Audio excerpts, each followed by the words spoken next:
A major confrontation developed yesterday while the amendment was going on during during the week, and it had to do with the issue of amending the issue that had to do with herdsmen and grazing, funding the grazing reserves for them. You heard the amendment proposed that started off the whole thing. I want to understand, in your own committee, you didn't think that was necessary? No. Our committee's report is there. And I think part of this controversy arose because people had not read, some of those who were debating had not read the report in sufficient detail. Obviously, our committee recognizes and understood that there are issues involved till today of nomads, grazing pastures, and we discussed all that. Okay. Now, so when somebody got up yesterday and proposed an amendment, what was she saying? She proposed that if a herdsman moved to a different state, we had recommended that all that the government should do is try and encourage people to establish ranches and then define there are some parts or places in the country which are actually designated as grazing areas. So all we were saying was that you confine people to those grazing areas, and if you're able to create more, by all means you create more. You know that, but then there was discipline, and all those, and this was in a committee that was consensus on that. Now, the problem was that somebody got up and proposed an amendment and said that, well, if a herdsman comes to a different state, and because of that, on account of their presence, the government of that state wants to designate a grazing area, then instead of the government of that state bearing whatever cost might be linked to that grazing area, they should send the bill to the state where the herdsman came from originally. Now, that was an amendment that was almost laughable. And interestingly, some of us, I was sitting down, beside me was a lady from Gombe State. We were all laughing and thinking that the chairman would just put the amendment to the floor and we'll all vote against it. And lo and behold, I started seeing some people waving their hands furiously, thinking that they must address the point that the lady had made, which was so absurd and was clearly going to be defeated by the whole house. Then they got up. Somebody got up and said he's Fulani, and therefore he must respond. And in a bid to counter what the lady said, he started saying things that made it sound as if he had the divine right, or his people had the divine right to take their cattle anywhere they liked in Nigeria at any time, because it's a historical thing. So somebody has now replied, complained that in his own state, I think it was Delta, the Fulani herdsmen who have come there, once or twice there have been incidents of rape. So that may give an impression that he was trying to link the crime of rape to a particular ethnic group.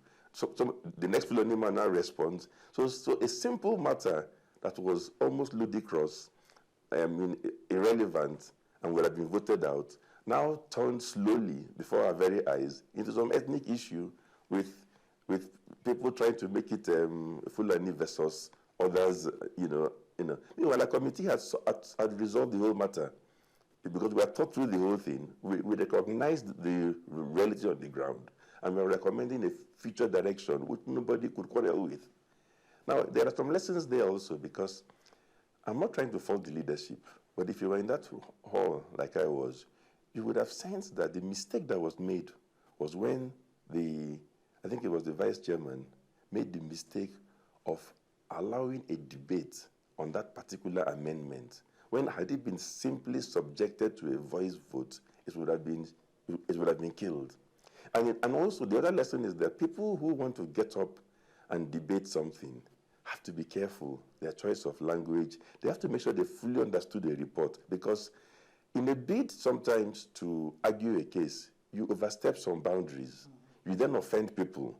And it's like they spoiled a good case by a bad argument. So that's how others now got incensed, and progressively things got out of control. But interestingly also, please don't get me wrong, I'm not even blaming the leadership.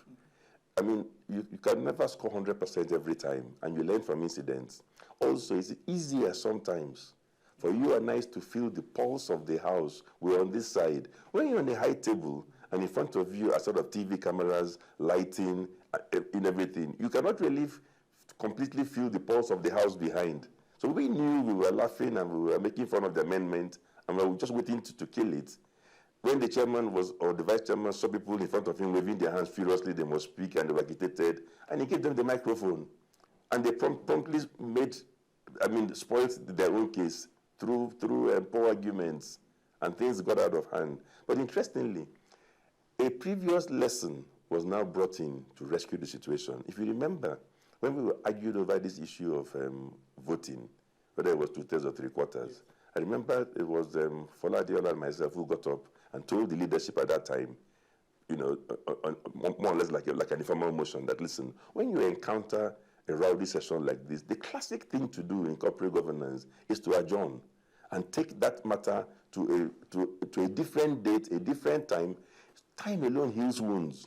The people who were talking with due respect or saying things that didn't make a lot of sense, but because they were agitated, even if you allow them to go home, sleep, relax, eat pounded yam, and their neighbors talk to them, family talk to them, the following day they're a lot more reasonable. So you have to adjourn, and you can do one of two things. You can bring it back to the same people when they've cooled down, or you can take it to a smaller group to thrash out the issues, work out a clear solution, and come back. So I'm happy that method was applied. And it's interesting because the report was almost over. Yes. And that was just one last trivial amendment. I want to understand from you, do you think it would have solved or helped in any way if at points like this, we also hear from the committee members? You see, that's part of you see that again, there's this lesson I've been repeating, hammering upon. How did the people get to debate the points? One lady proposed an amendment. People started leaping up and waving their hands furiously, standing up and so on. And then the vice chairman rewarded them by giving them the microphone. I keep on saying that if you reward bad behavior, you will get a bad outcome. They were almost unruly. Even if people are incensed, it doesn't mean that they must break the rules of the house. That's number one. Then number two, I think it was also important that there's a serious misconception. If an issue comes up, and on the face of it, it concerns the Fulanis, I was on the committee that worked out a solution that recognized the needs of the Fulanis, that proposed things that were futuristic, that took care of their immediate needs, and allowed for sort of a smooth evolution over time. Yes. I don't have to be a Fulani to understand the issues. It's a mistake to think that the next person who must talk are Fulanis because it's a Fulani matter. Because sometimes a non-Fulani person, because he's dispassionate, he's looking at the issues in terms of simply, what is rational, what is logical, what is fair, can actually propose a solution that is easily accepted by Fulanis and non-Fulanis, which what happened in our committee, which had Fulanis and non-Fulanis. Everybody was happy. It's a mistake to think that if an issue comes up tomorrow that involves the Delta area, then it must be those from the Delta who must leap up and display on television. Because sometimes in that process, they overstep the mark. They make the wrong comments, they incense others. I keep on making the point that let us be fair to ourselves. If you assemble 490 people, many of whom have a very high pedigree, you've got to assume that a lot of those people have the ability to understand your issues. Don't think that only you can argue your own issues. Indeed, I will go as far as saying, which I've already hinted, sometimes some of those people can argue your case better than you. And in your bid to leap in there and take over the argument, you spoil a very good case. This is the first report. Yes. Do you see this affecting, because like you noted, a lot of tribal lines were taken? No, let's be careful. On everything, you see, let's be careful, because this is what worries me about Nigeria. Okay. You yourself said there was a report. Yes. Very well accepted. Every single amendment was handled with no problem. Then at the end, one single amendment was mishandled. Yes. What that tells you, it shows you what is good about Nigeria and what is bad about Nigeria. It shows you that even when you do your homework, even when you present a quality report which everybody is able to identify with and they cannot fault, if you mishandle things and allow one little person with a little mind to jump up and throw in an ethnic dimension, ordinarily well-educated people, rational, reasoned, mature, can easily lose their senses. So it just shows you that beneath this veneer of quality, class, education, and so on, you can still go back and rile people. You can say things that will make them rush back to their ethnic origins and so on. And that's why many of us, that's why our report that was futuristic also showed what is good about Nigeria, and also showed you why leaders have to understand always how to diffuse these old tendencies. Finally, there was this point that was made by the chair over a call for that it was disassociating the conference from a call for tenure elongation, which appeared to have been going on in the media. Did you feel that was necessary to have even brought it up at all? I think so, because if the facts, from what I know of the facts, no committee discussed tenure elongation. It was never discussed in a committee, never discussed in the main house. Nobody even raised it. All that happened was that one delegate goes to a media house and proposes something which he didn't even dare to bring to a committee or to the main house. It's a personal idea, a personal opinion, but it was half presented. I'm not sure whether it's by him or the media house, as if this is what the confab is looking at. And it also was important to make it quite clear that some of us were saying, hey, where is this from? It was never discussed. We have the answer, we have everything that's going on. So I think it was important for the House to clarify that, look, this is just one delegate's personal opinion. And he didn't even voice it in anywhere in the confab, to my knowledge. So I think it was important just to set the record straight. Okay. But I hope that the media will make a distinction between somebody's personal opinion and what is happening in the confab. Half the things I've said today are my personal opinion. This is about you asking me how I felt about something. I'm not speaking for the entire House.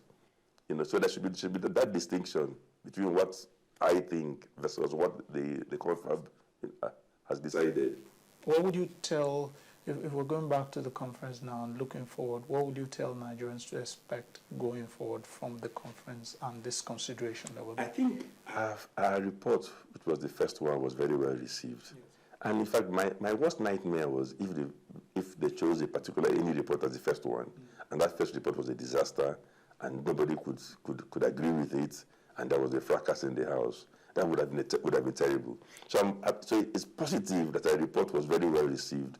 I think even the media were saying they were bored because everybody was praising it and everybody was happy and so on. So there was almost no story. So but that also shows you that if you do your homework properly, if you argue things logically, if you have good leadership, our committee was led by an MA. Now, whoever was causing a wrong cause yesterday, did they think that a committee with an emir led, who himself, and there was 100% consensus, did they think that emir didn't understand the issues? So hopefully the rest we're hoping will... I hope that people have learned the lessons from what happened at the end of the discussion, on Wednesday, which was when we had this controversy. And for me, the biggest lesson of all is that you have got to understand and believe that there are people in this country, knowledgeable, who understand issues, who have no specific agenda against you or your ethnic group. So if you present an issue objectively, they can even argue the case better than you.